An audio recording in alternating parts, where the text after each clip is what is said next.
What follows are 25 of the most egregious, unsound, absurd, asinine, preposterous, confused, contradictory, disjointed, inchoate, muddled, fatuous, irrational, idiotic, humorous, false, phony, mistaken, fallacious, inadequate, invalid, deceptive, unintelligible, unbelievable, unconvincing, unscientific, unreasonable, incorrect, implausible, illogical, silly, irrelevant, nutty, specious, meaningless, and common creationist arguments. And of course, why they are wrong. Foundational bias. In foundational bias, you admit bias towards a certain conclusion, even before making an argument. Foundational bias is not based on evidence or logic, but is instead based upon personal preference and belief. Therefore, foundational bias opens the door to all logical fallacies. Foundational bias is usually unstated, and rarely declared as openly as Ken Ham in this next clip. Just remember, this man wants his ideas taught in classrooms. Well, let me explain it this way. Let's use our biblical glasses. We're going to put on our biblical glasses, okay, like we talked about in other lectures. We're going to look at the world through our biblical glasses, and we're going to go into the Bible and look at biblical history. We're going to consider the event of Noah's Ark. The straw man argument. A straw man argument is made when you construct a misrepresentation or oversimplification of your opponent's position. You then easily refute your constructed straw man, but you have not responded to the substance of your opponent's argument. This is perhaps the most commonly used creationist fallacy. Watch in the next clip as Kirk Cameron sets up a straw man argument against the Big Bang for Ray Comfort to then knock down. What you're about to see was not planned. There was no script, there were no writers, there were no cameras, no production crew, no lighting, no graphic artists, and no editors. The entire program just happened. There was a big bang in our production studio.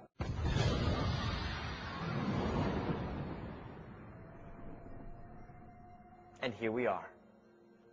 Could you believe that? Of course you couldn't. Nobody in his right mind could. Hasty generalization.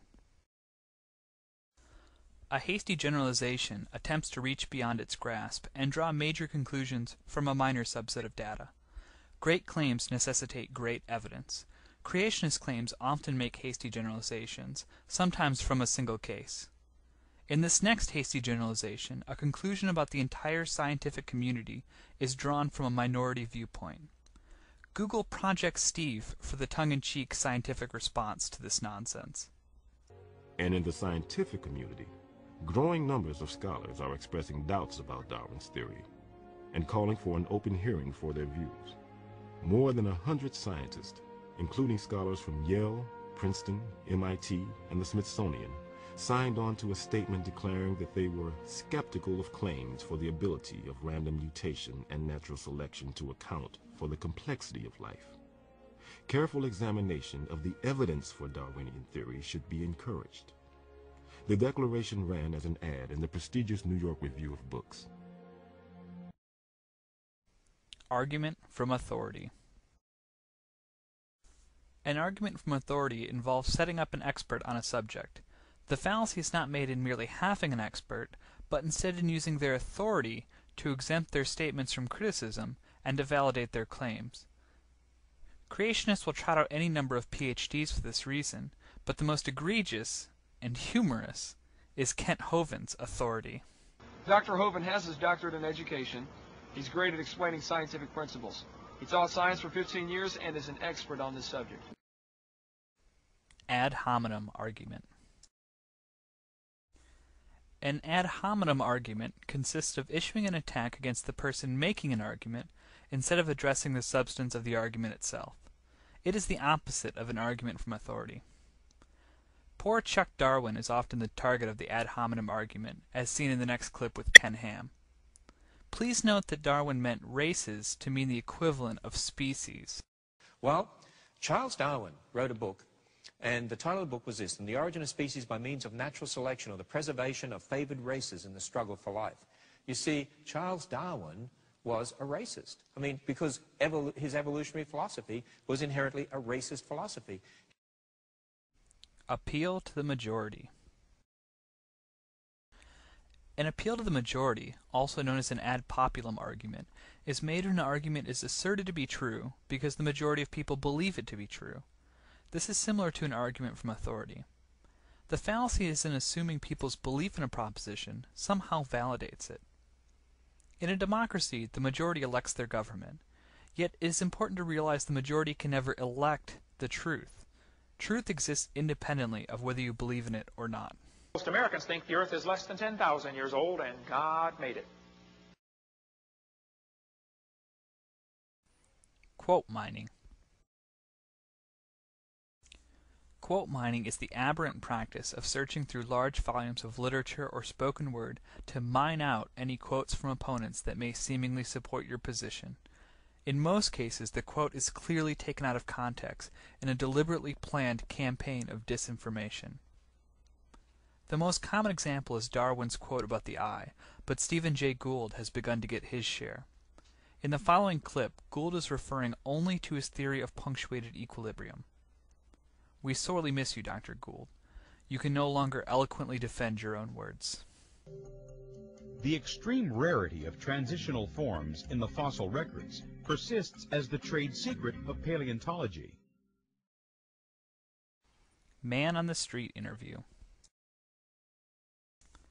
A man on the street interview is a combination of an appeal to the majority and quote mining. It employs several logical fallacies, and frankly, the opinion or knowledge of a person randomly met on the street has absolutely nothing to do with rational debate. We like the kid in the next clip way more than we like Ray Comfort, but he obviously just got out of bed.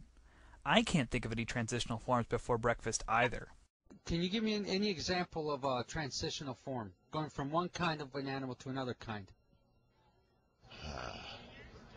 Transitional form between one and another.